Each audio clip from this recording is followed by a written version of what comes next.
Hello and welcome back to another video. This time, I'm scratch building Naruto's favorite place to eat, Ramen Ichiraku. If you haven't found any Naruto ramen restaurant miniature templates online, you can now find a link to one in the description. I rip off almost all the paper before I cut the walls in a 45-degree angle so they fit together in the corners. I use a lot of hot glue in this project. It sets almost immediately, which I like, though I dislike the tiny wisps it leaves behind. The second floor is made off camera and is attached. I found that a 30-degree cut on the roof corners made for a nice angle.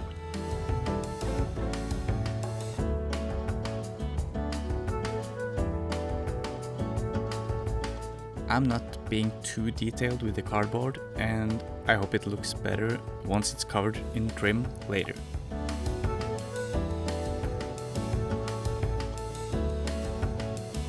The water tank is made from two lids, a cap from a Love Arts lipstick candy thing, and a 3-volt battery.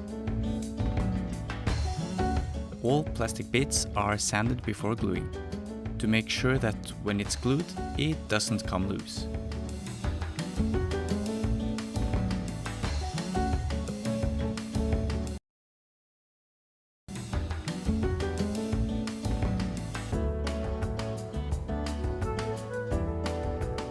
The railing on the balcony is made from nails and wire. Oh, and the water tank has some tubes wrapped around it, so I glued on some string before fixing the tank to the balcony. This building has quite a few doors. I made the first one from a popsicle stick and some matchsticks. I used super glue and baking soda on this door, but I recommend using wood glue when gluing wood. I also recommend checking your measurements. Making one door took quite some time, and I was, and still am, sure that I'm not able to make 5 additional identical doors. So I decided to make a silicone mold. The silicone is a 2-part silicone putty that cures after about 20 minutes. I have used it on several other projects and I really like it.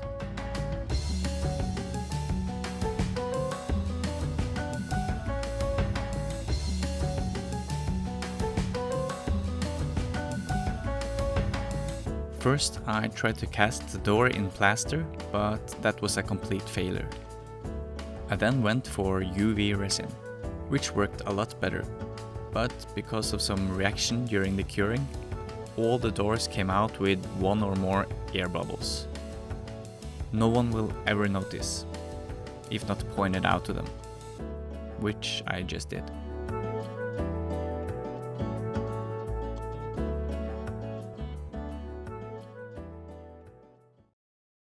I bought these blinds at the flea market for 50 Norwegian crowns. That is, according to the internet, below the average price for a bowl of ramen.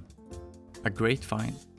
The wood strips are cut in a roughly length, then trimmed after gluing.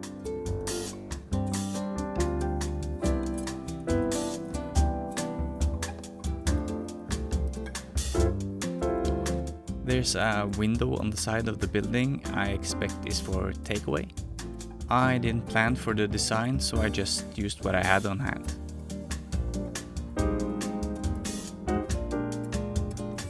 The balcony, on the balcony, I imagine is some sort of concrete, so I sculpt it in milliput and make it a bit rough, on purpose.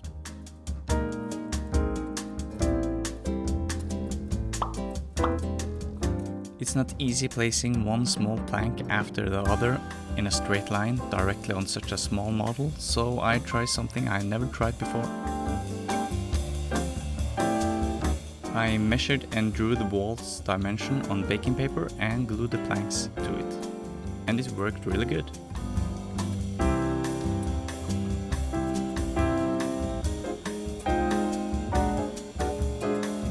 I'm installing a functional light on this model and want to disguise the battery pack as some mechanical part connected to the building.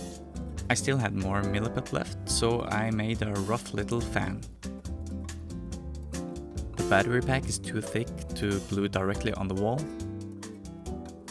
so I removed a part of the wall to countersink it.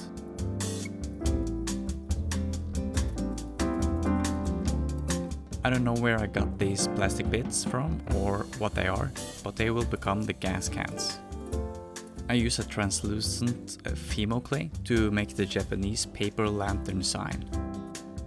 I had a hard time making this thing. How Noob Mark is able to make his stuff blows my mind. Check out his newest video. Gesso is used to cover the foam before priming later. I paint it on quite thick and stipple it with a brush to give a slight texture to the surface. Next is the ground texture.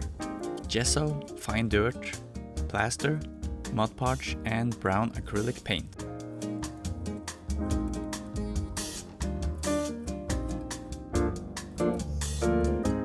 The front of any entrance to the building gets walked on all day, so I make sure not to cover too much in those areas.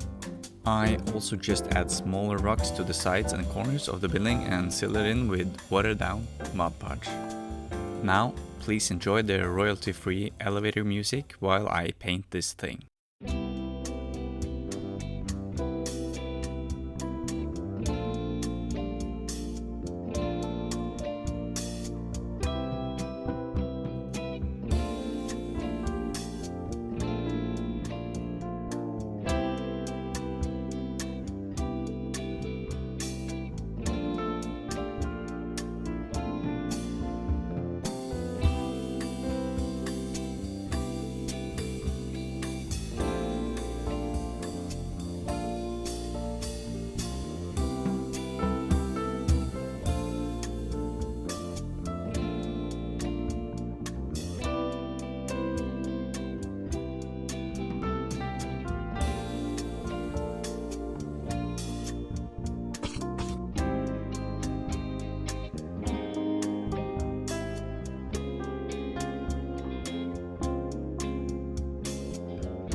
The curtains that really make this building are painted and attached.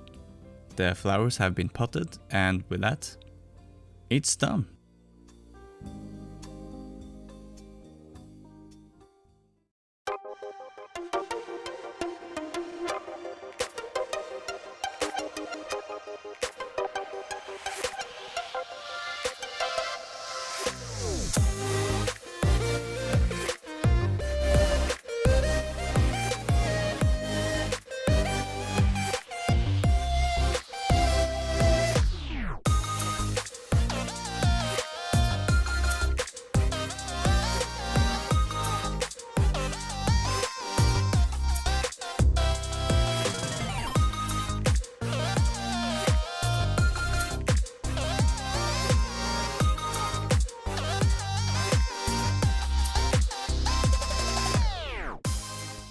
Thank you so much for watching my videos. Please consider subscribing to the channel if you haven't already, and I really hope to see you next time. Goodbye.